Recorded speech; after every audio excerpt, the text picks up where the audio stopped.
कि जिंदगी में लागल छै माँ दुखक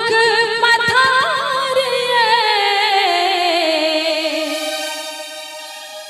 कि जिंदगी में लागल छै माँ दुखक पथार लिखलौं कोना कमैया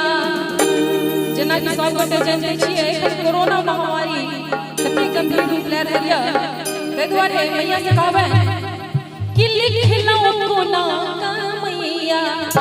आ जँ भजन नीक लागत है कनि ताली बजा दियौ सब गोटे एहन कपार लिखलौं कोना कमैया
Oh,